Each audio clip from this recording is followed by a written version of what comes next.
अनुग्रह लाभ। महाराज तथा मैं प्रातःकाल तथा सायंकाल दोनों समय समुद्र के किनारे जाकर कुछ देर के लिए रात पर बैठा करते थे। इस समय महाराज श्री की भांति ही समुद्र भी अध्यात्म ज्ञान प्रकट करने में संलग्न था।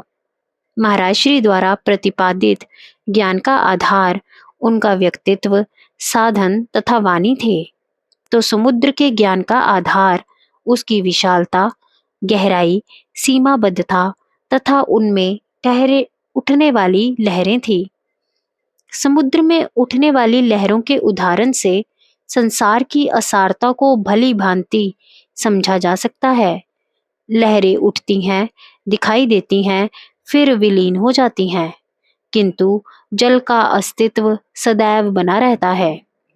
जगत की आकृतियां एवं दृश्य भी भविष्य रूपी अथाह सागर से शक्ति की स्पंदनशीलता के कारण उभरते हैं, वर्तमान में दिखाई देते हैं तथा अतीत के गहन अंधकार में विलीन हो जाते हैं।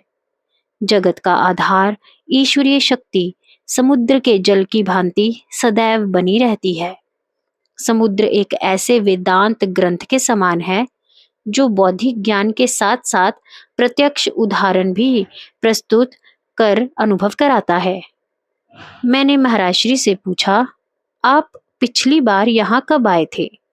महाराज श्री, मैं पहले 2 बार यहाँ आ चुका हूँ। पहली बार तब आया था जब मैं बिलासपुर में अध्यापक था। दूसरी बार श्री योगानंद महाराज श्री से शक्तिपात दीक्षा लेने के पश्चात। पहली बार तो मुझे शक्तिपात या स्वामी गंगाधर तीर्थ जी महाराज के बारे में कुछ भी ज्ञात नहीं था। केवल जगन्नाथ मंदिर के दर्शन करने के लिए ही आया था। दूसरी बार आया तो स्वामी गंगाधर तीर्थ जी महाराज के बारे में जानकारी तो थी, किंतु कोई विशेष ज्ञान नहीं था, इसीलिए ज्यादा खोज खबर नहीं की। जब मैं पिछली बार यहाँ आया था तब भी चंदन तालाब गया था। उस समय आसपास जंगल जैसा वातावरण था। झाड़ झंकाड़ तथा इधर उधर छितरी हुई महात्माओं की कुटिया, एकदम शांत। इस बात की कोई जानकारी नहीं है कि स्वामी गंगाधर तीर्थ जी महाराज यहाँ आकर कब से रहने लगे थे। पहले इस कुटिया पर कराली ब्रह्मचारी जी रहा करते थे। स्वामी गंगाधर तीर्थ जी महाराज आए तो ब्रह्मचारी जी ने उनसे प्रभावित होकर कुटिया उन्हें अर्पण कर दी तथा स्वयं पास ही एक धर्मशाला में जाकर रहने लगे। वही उनकी भिक्षा भी लाया करते थे। प्रश्न, सेवा तो इतनी कराली ब्रह्मचारी जी ने की, किंतु शक्तिपात दीक्षा काली किशोर को दे दी। यह कुछ अनुचित सा प्रतीत होता है। महाराज श्री, गुरुजनों की लीलाओं के बारे में शंका करना उचित नहीं। वे सारे संसार का कल्याण चाहते हैं। हो सकता है कि ब्रह्मचारी जी को दीक्षा का अधिकारी नहीं समझा गया हो। शक्तिपात ऐसी औषधि नहीं है कि कोई भी आया और उसके मुंह में डाल दी गई। वैसे उन्हें भी मंत्र दीक्षा दी गई थी। अब महाराज श्री स्वामी जी महाराज के प्रसंग पर आ गए थे। अगले दिन जब काली किशोर कुटिया पर गए तो स्वामी जी महाराज ने समीप की कुटिया में रहने वाले साधु से भगवत गीता का एक गुटका मंगवाकर काली किशोर से कुछ श्लोक पढ़वाए तथा उसे गीता का नित्य पाठ करने के लिए कहा। 1 आध महीने में काली किशोर को कई श्लोक कंठस्थ हो गए। या तो उसका जप चलता रहता या वह गीता के श्लोक गुनगुनाया करता। गीता का पहला पाठ काली किशोर पहले भी किया करते थे, किंतु अब उसमें बड़ा विचित्र सा अंतर आ गया था। अब श्लोकों के नए नए अर्थ उसके हृदय में प्रस्फुटित होने लगे थे और सबसे अधिक आकर्षण 9वें अध्याय के श्लोकों पर होने लगा, विशेषकर इस श्लोक पर। राजविद्या राजगुहम पवित्र मिद मुत्तमम प्रत्यक्षवगमम धर्म्यम सुसुखम कर्तुम व्ययजम। अर्थात यह विद्याओं की राजा, गुप्त विद्याओं की राजा, पवित्र, अति उत्तम, प्रत्यक्ष अनुभव गम्य धर्ममयी, अविनाशी तथा सुखप्रद है। काली किशोर ने पहले भी अनेक बार इस श्लोक को पढ़ा था, किंतु कभी भी इसके अर्थ की गहराई में गंभीरता पूर्वक ध्यान नहीं गया।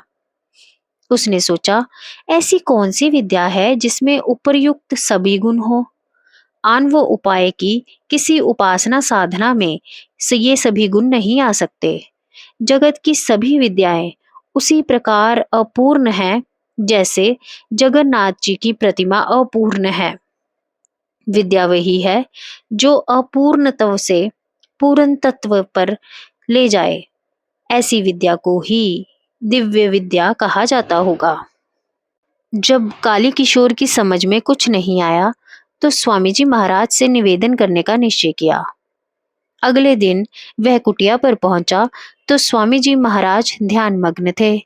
कोई 3 घंटे तक काली किशोर को प्रतीक्षारत रहना पड़ा। इस बीच उसका जप चलता रहा। काली किशोर ने सोचा कि जप भी वह कहाँ कर रहा था, यह भी अपने आप ही हो रहा है। उन्हें अपनी मानसिक शंका का कुछ समाधान होता हुआ सा प्रतीत हुआ। कई बार उसे अपने अंतर में जप होता हुआ सुनाई देता था। क्या यही अजपा जप है? क्या यही दृष्टा भाव है? क्या इसी को श्रवण करते रहना समर्पण है? जैसे कोई शक्ति क्रिया रूप में अंतर में सब कर रही है। यह जप कहाँ से प्रकट होता है?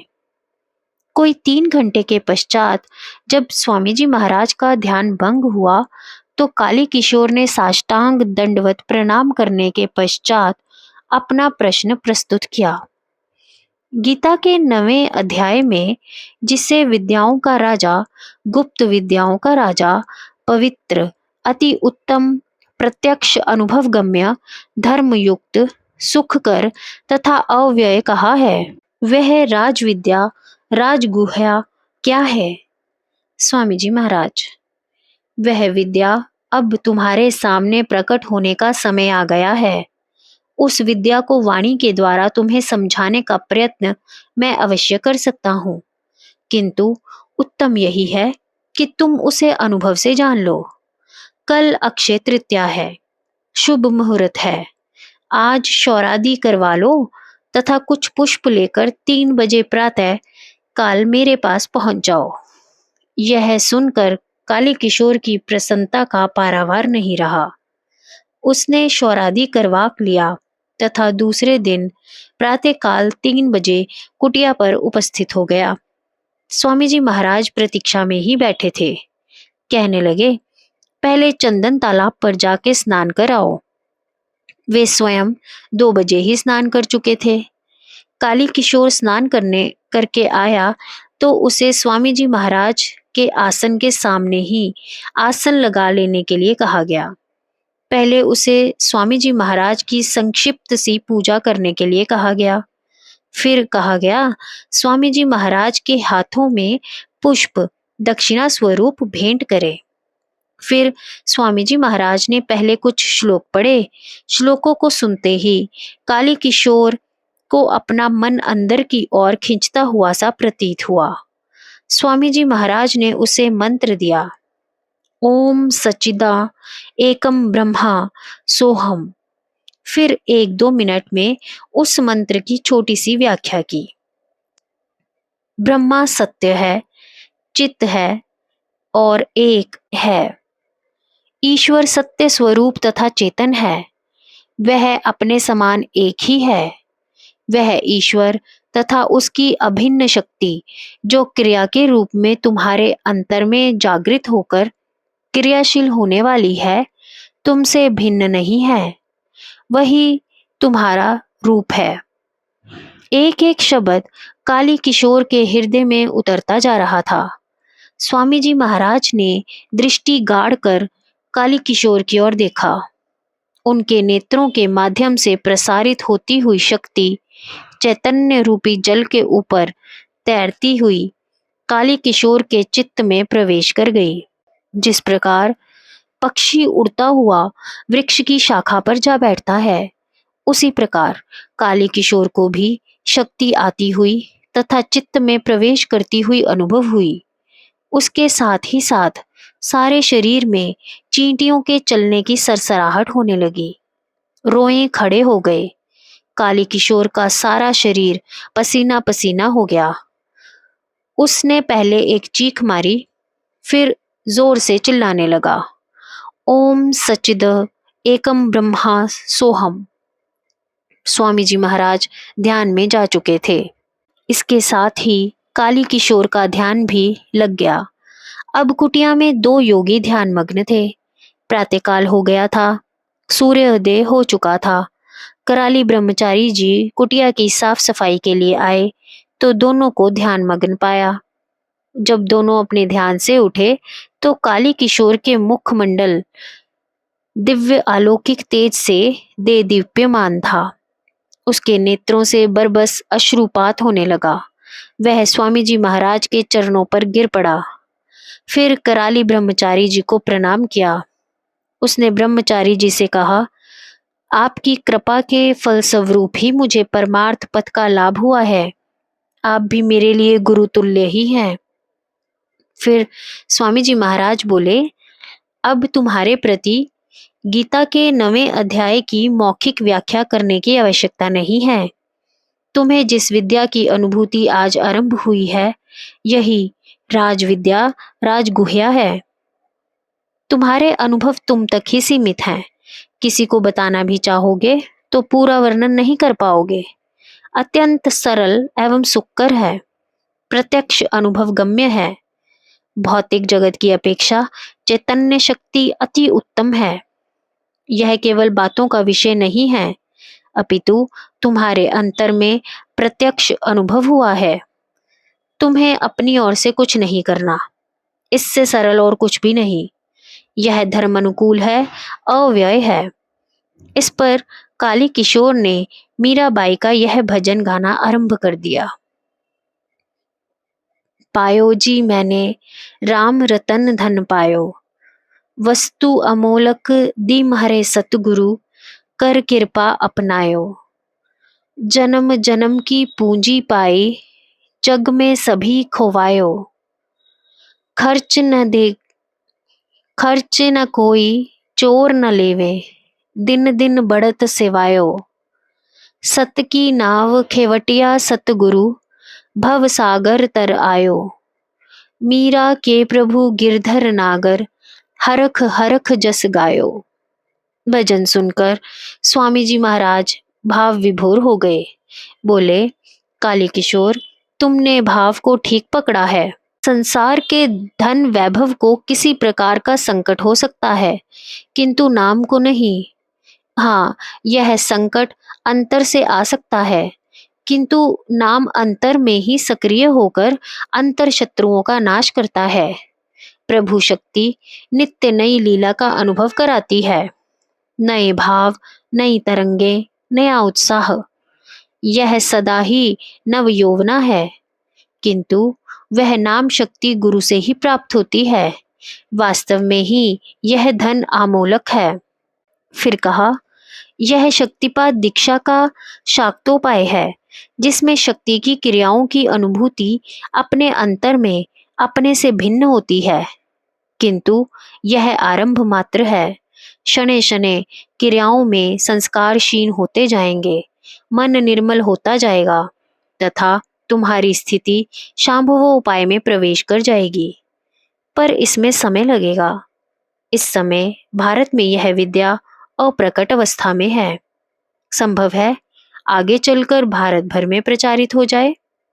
काली किशोर, क्या भारत में इस विद्या के और ज्ञाता भी विद्यमान हैं?